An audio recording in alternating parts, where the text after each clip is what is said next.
Government of India నన్ను China పంపించింది. China కూడా వెళ్ళేసి వచ్చాను. After coming from China 6 months నిద్రపోలే నేను. పిచ్చిలేసింది నాకు వాళ్ళ డెవలప్మెంట్ చూసి. వాళ్ళు మనకన్నా తర్వాత స్వాతంత్రం వచ్చింది, మనకన్నా జనాభా ఎక్కువ ఉన్నారు, కానీ వాళ్ళు మనలాగా లేజీ కాదు. They work hard. వచ్చినాక బుక్ రాసా నేను, లెసన్స్ ఫ్రమ్ చైనా అని. నేర్చుకుందాము ఎక్కడి నుంచి అయినా. అక్కడ చైనా భాషలోనే మాట్లాడతారు. లెసన్స్ ఫ్రమ్ చైనా, నేర్చుకుందాం ఎక్కడి నుంచి అయినా. వాళ్ళు సక్సెస్కి కారణం ఏంటంటే రెండు, వ్యవసాయము, ఎడ్యుకేషన్. ఓన్లీ వాళ్ళు చైనీస్ భాషలోనే నేర్చుకుంటారు. వాళ్ళు అన్ని దేశాలు పోతారు, నేర్చుకుంటారు, మళ్ళీ వచ్చి వాళ్ళ దేశం గురించే పనిచేస్తారు. ఫస్ట్ పాయింట్ అది. Second point, education system. Beautiful education system వాళ్ళ దగ్గర.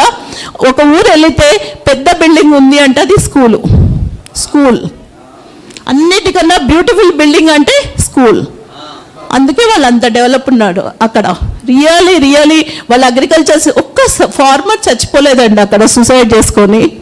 ఇక్కడ ఎవరు చచ్చిపోయినా మనకేం ఫరక్ పడదు. So sad. వాళ్ళకి దేశభక్తి చాలా ఎక్కువ ఉంది, అది మనకు పోయింది.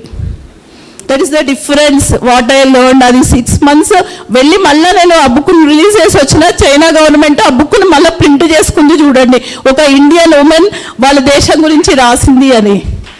They felt so happy. అంటే ఇక్కడ వచ్చి మళ్ళీ నేను రీసెర్చ్ చేశాను. నేను వెళ్ళిన కొన్ని రోజులలో పూర్తిగా నాకు నాలెడ్జ్ రాలేదనిపించింది. అయితే ఒక చిన్న ఇన్సిడెంట్ చెప్తా. మాతో ఒక గైడ్ ఉండింది, చిన్న అమ్మాయి. అమ్మ నువ్వు ఏం చదువుతున్నావు అని అడిగాను. ఫార్మసీ చదువుతున్నా అని చెప్పింది. నీకు ఇష్టమా ఫార్మసీ అంటే? కాదు, నా దేశానికి ఇప్పుడు ఫార్మసిస్టులు అవసరం ఉంది, అందుకే చదువుతున్నా అన్నది. అక్కడ పాయింట్ మీరు చూడండి. నాకైతే I felt so shame.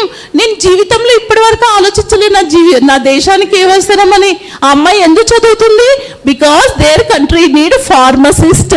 So she studying pharmacy. అసలు ఆ థాట్ ప్రాసెసింగ్ ఉందా ఇండియాలో? పిల్లలు పుట్టాలి, ఒకరిని డాక్టర్ చేయాలి, ఒకరిని ఇంజనీర్ చేయాలి, అమెరికా పంపించాలి, అయిపోయి మనం వెళ్ళి ఓల్డేజ్ హోమ్లలో ఉండాలి, లేదా ఆ సెంట్రల్ జైళ్ళల్లో ఉండాలి. సెంట్రల్ జైలు ఏవి తెలుసా మీకు? గేటెడ్ కమ్యూనిటీలు. ఈ మధ్య ఎందుకు తెలుసా అండి? తాత ముత్తాతలు సంపాదించిన ఎకరాల భూమిని అమ్మేసి ఊర్లలో ఉండలేక వచ్చి కోట్లు పెట్టి అవి గేటెడ్ కమ్యూనిటీలు కొంటున్నా. ఆడ ఫస్ట్ వాచ్మెన్ గాడే లోపల రానియడు మనల్ని. అది సెంట్రల్ జైలు కాకపోతే ఇంకేంది?